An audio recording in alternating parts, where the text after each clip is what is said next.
I wanted to pause here and incorporate a very interesting explanation of the beginning of Surah Isra.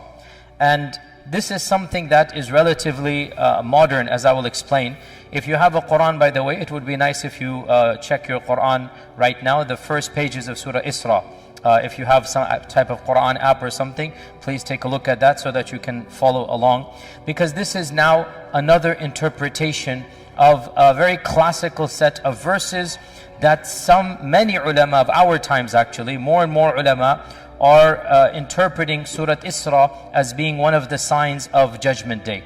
And if you begin from the surah, it starts off with the issue of Subhanalladhi asra bi'abdihi, the issue of Isra, and the fact that Allah subhanahu wa ta'ala blessed the Bani Israel, and that He gave them some power in the land. Now, the verses then go on. وَقَضَيْنَا إِلَى بَنِي إِسْرَائِيلَ فِي الْكِتَابِ لَتُفْسِدُنَّ فِي الْأَرْضِ مَرَّتَيْنِ. This is verse number 4 of Surah Isra. Okay, follow along. These are very powerful verses. قَضَيْنَا إِلَى بَنِي إِسْرَائِيلَ. We conveyed and decreed to the children of Israel in the kitab. What is the kitab here? Most of our ulama said the Lawh al-Mahfuz. We decreed amongst the Lawh al-Mahfuz that to whom? To the Bani Israel. لَتُفْسِدُنَّ فِي الْأَرْضِ مَرَّتَيْنِ. You shall cause fasad in this world twice. You shall cause fasad twice. لَتُفْسِدُنَّ فِي الْأَرْضِ مَرَّتَيْنِ وَلَتَعْلُنَّ عُلُوًّا كَبِيرًا. And you shall reach a degree of great haughtiness. عُلُوًّا كَبِيرًا. Interestingly enough, Allah uses the same adjective for Fir'aun. إِنَّ فِرْعَوْنَ يا حفظة إن فرعون علا في الأرض. So Allah is saying the Bani Israel will have two periods of might and izzah that they will honor or abuse. Which one? Abuse. وَلَتَعْلُنَّ عُلُوًّا كَبِيرًا. Okay, you guys all follow me? Everybody on the same page? Okay, now we move on. فَإِذَا جَاءَ وَعْدُ أُولَاهُمَا. When the first of these two promises come, when the first time that you shall rise up, you shall be dominant, you shall have ulu and cause fasad. What is fasad? Fasad is corruption. Fasad is killing. Fasad is subjugation of people. Fasad is lots of chaos wherever you are. This is fasad. Wallahu la yuhibbul fasad. إِنَّ الْمُلُوكَ إِذَا دَخَلُوا قَرْيَةً أَفْسَدُوهَا. This is fasad. Fasad is caused by corrupt people, by evil people. So Allah is saying, when the first of these two times is going to happen, what is going to happen? فَإِذَا جَاءَ وَعْدُ أُولَاهُمَا بَعَثْنَا عَلَيْكُمْ عِبَادًا لَنَا أُولِي بَأْسٍ شَدِيدٍ.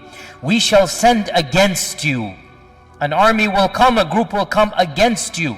They are our creation, our servants. عِبَادًا لَنَا. We created them, you didn't create them. عِبَادًا لَنَا أُولِي بَأْسٍ شَدِيدٍ.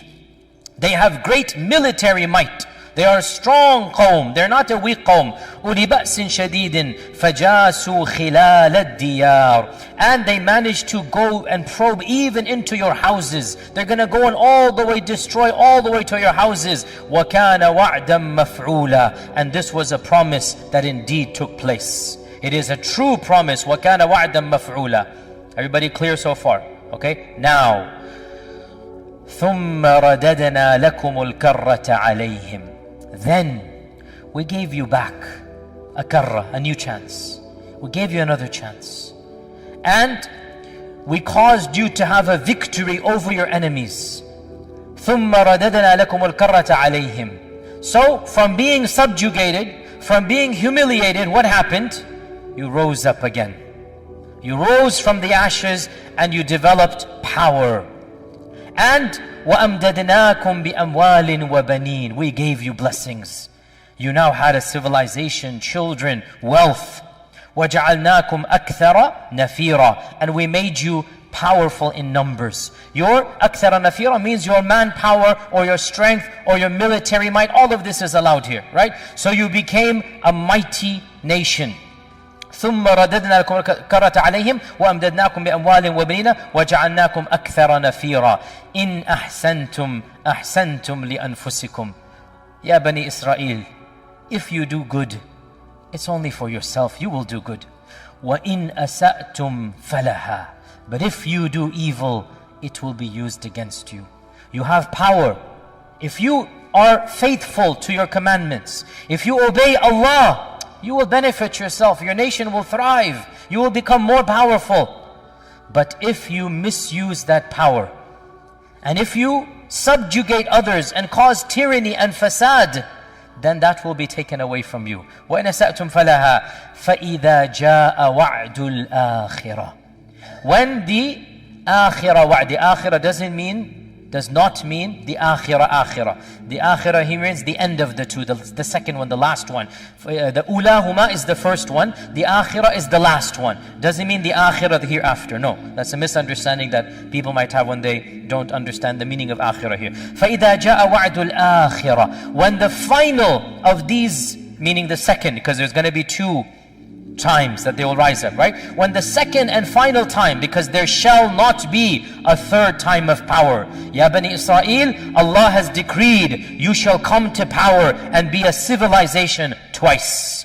The first one, وَكَانَ وَعْدًا مَفْعُولًا. It is a done deal. The second one, when it shall happen, فَإِذَا جَاءَ وَعْدُ الْآخِرَةِ لِيَسُوءُوا وُجُوهَكُمْ. There is a missing phrase here, and that missing phrase, we should say it is understood by the context that Allah will send another group of people, and they will cause your faces to become sour. You will find that because when you're hurt, when you're irritated, when you're angry, when something happens to you, your faces scowl. لِيَسُوءُوا وُجُوهَكُمْ. After they were beaming with pride, they will now become scowling with anger. لِيَسُوءُوا وُجُوهَكُمْ. Now here, listen to this. وَلِيَدْخُلُوا الْمَسْجِدَ كَمَا دَخَلُوهُ أَوَّلَ مَرَّةٍ. And they shall enter the masjid. Which masjid? Ya audience. Aqsa. There's no ikhtilaf. The masjid here is not Mecca and Medina, Aqsa. وَلِيَدْخُلُوا الْمَسْجِدِ. And they shall enter the masjid, Masjid al-Aqsa. كَمَا دَخَلُوهُ أَوَّلَ مَرَّةٍ. As they entered it the previous time. كَمَا دَخَلُوهُ أَوَّلَ مَرَّةٍ وَلِيُتَبِّرُوا مَا عَلَوْا تَتْبِيرًا. And they will destroy whatever you had taken over with your ulu, whatever you had done, whatever you had built, whatever had been constructed with your ulu, وَلِيُتَبِّرُوا مَا عَلَوْا تَتْبِيرًا. All of it will be destroyed and taken away. And then Allah subhanahu wa ta'ala says, عَسَى رَبُّكُمْ أَنْ يَرْحَمَكُمْ. Your Lord might have mercy on you. وَإِنْ عُدْتُمْ عُدْنَا. And if you go back to your evil ways, we will go back to our punishing of you. That's what it means here. If you go back to your evil ways, we will go back to punishing you. وَجَعَلْنَا جَهَنَّمَ لِلْكَافِرِينَ حَصِيرًا. And we have made Jahannam a place for the kuffar to reside in. Jayyid. Okay. Everybody followed the translation? Clear? Jayyid. Okay. You all understood the translation. Okay. What is the tafsir of this page of Surah Isra? So here is one example that honestly so many of our modern scholars are rethinking through, because the Quran is so explicit. So you see where I'm heading with all of this. You all understand. Where I'm heading, there are dozens of modern ulama that have already said, I'm not the one saying it, but not a single alim 70 years ago held this view. How could they, when the political world was very different 70 years ago? You guys know what happened 70 years ago. Not a single alim ever felt that this ayah is a prediction of the future. Every alim that I have read, I could have missed some, but 40 ulama that I've read, the classical mufassirin, everyone is considering these two, been there, done that, from the past. And why would they not? Because in their time frame, the Bani Israel, there is no hope of another nation coming. They are scattered throughout the world. There is nothing that combines them. So they read these verses, they read history and common sense. There's nothing to make fun of, nothing to dismissive attitude. I would have done the same had I been alive 100 years ago, 1,000 years ago. That's human beings. Don't make our ulama infallible. I can be wrong and they can be wrong. They can be wrong, I can be right. I can be right, they can be wrong. This is the nature of human beings. These ulama, pretty much all of them, they said what? These two ulu have already taken place in the past. Done deal. And then they differed, as is to be expected, because there is no ijma'. They differed which of these two. And some said that the first of these was the Assyrian exile of 722 BC, when the Assyrians attacked the remnants of the original kingdom of Israel that was founded by Talut and Dawood and Sulaiman, the ones who actually founded the original kingdom of Israel. It then splintered into two, and then these two disintegrated. One of them remained, one disintegrated, one remained. The one that remained was finally gotten rid of by the Assyrians who attacked them in 722 BC. And then another group came, and eventually the Babylonian expulsion took place under Nebuchadnezzar in 597 BC. So this is one interpretation, that the first of them was 722 BC and the second of them was 597 BC. Others have said, and this is very popular as well, and this is the position of even some of the tabi'un. Some of the tabi'un, this was their position, that the first of these, the ulahuma, is 597, when the second temple was destroyed. Maybe one day we'll have a longer history about the Bani Israel. There were two temples. The original temple of Sulaiman, that Allah Azza wa Jal blessed Sulaiman with, that the jinn helped him to build a magnificent structure that people could marvel at, because it wasn't built by humans only. So this was the jinn helped Sulaiman built the most magnificent icon in the whole world at that time. And this was destroyed in 722 by the Assyrian invasion. And then they built a second temple. And the King Herod built the other temple, which was then destroyed under the Roman destruction of 70 CE. 70 CE, after Jesus Christ, right? So from 722 there was no temple. Then King Herod built the temple again, and it was there for a few decades. Then in 70 BC the Romans came and destroyed the temple, and the Wailing Wall that we see today is the only remnants of the second temple built by King Herod. As for the temple of Sulaiman, nothing remains. Wala shay, nothing.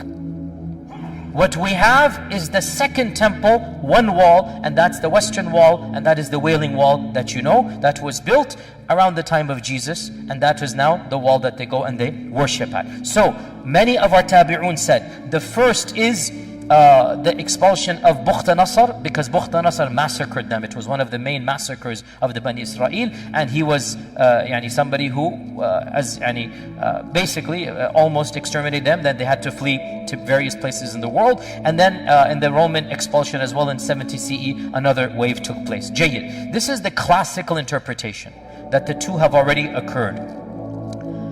You understand where I'm heading with this? There is a modern interpretation that a number of prominent ulama from across the globe, and I mean there are a number of names, but most of these are not to the level that we understand. Footnote here, generally speaking, students of knowledge stick with the madrasa they graduate from. So if their teacher said it, they will remain that way. So to break away from the tradition is not something that is typical, understandably so, and I'm not encouraging that. So whatever your teachers taught you, whatever you read Ibn Kathir and Tabari and Zamakhshari and whatnot, you will stick with it and keep on replicating. Alhamdulillah, there's no problem. Some people are willing to rethink through and break away. Sometimes that's good, sometimes that's bad. I'll be the first to say, not every breaking away is good. And those ulama who tend to do this, obviously they have to face their backlash and whatnot, but at the same time, they're the ones who produce some very interesting ideas, such as what I'm about to say. A number of prominent scholars in Egypt, in Bilad al-Sham, in Palestine, a number of places, they are saying, why are we assuming that these are in the past? The Quran doesn't say so. In fact, the Quran only says one of them, وَكَانَ وَعْدًا مَفْعُولًا. The first one has taken place. As for the second, the Quran does not say that it has taken place. Why are we assuming it has taken place? And now you see exactly where we're heading with this, right? So the first one would then be, most likely, the first destruction of the temple. That was when the glory of the original kingdom completely gone. And they have never had that type of political stability Up until when? We all know up until when. And so, Allah Azza wa Jalla is saying, ثُمَّ رَدَدْنَا لَكُمُ الْكَرَّةَ عَلَيْهِمْ. We give you one more chance and you were victorious over your enemies. وَأَمْدَدْنَاكُمْ. We helped you, we aided you. You had government aid, you had the largest endowments from the biggest superpower in the world. You had everything you could have ever wanted. Right? وَجَعَلْنَاكُمْ أَكْثَرَ نَفِيرًا. You couldn't have asked for more. With all of this, what did you do? إِنْ أَحْسَنْتُمْ أَحْسَنْتُمْ لِأَنفُسِكُمْ. If you acted properly, that would have been for your own. وَإِنْ أَسَأْتُمْ فَلَهَا فَإِذَا جَاءَ وَعْدُ الْآخِرَةِ. So then when the second time comes, لِيَسُوءُ وُجُوهَكُمْ, means there's a missing phrase like we said. Another group will come. And this group will eliminate the izzah that you had. And you shall see that your ulu and your fasad and your evil did not help you. And you will see it and your faces will demonstrate that. لِيَسُوءُ وُجُوهَكُمْ. Now here's the key point that allows them to make this tafsir. وَلِيَدْخُلُوا الْمَسْجِدَ كَمَا دَخَلُوهُ أَوَّلَ مَرَّةٍ. The group that is being referenced here, it is not alien to Masjid al-Aqsa. This group has already conquered Masjid al-Aqsa at some previous point in history. And now they are conquering it again. وَلِيَدْخُلُ الْمَسْجِدَ كَمَا دَخَلُوهُ أَوَّلَ مَرَّةٍ.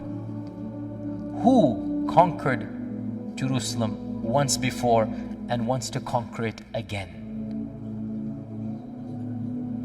So this was a complete different long tangent that needed to be done when it comes to Ashrat al-Sa'ad, the science of judgment.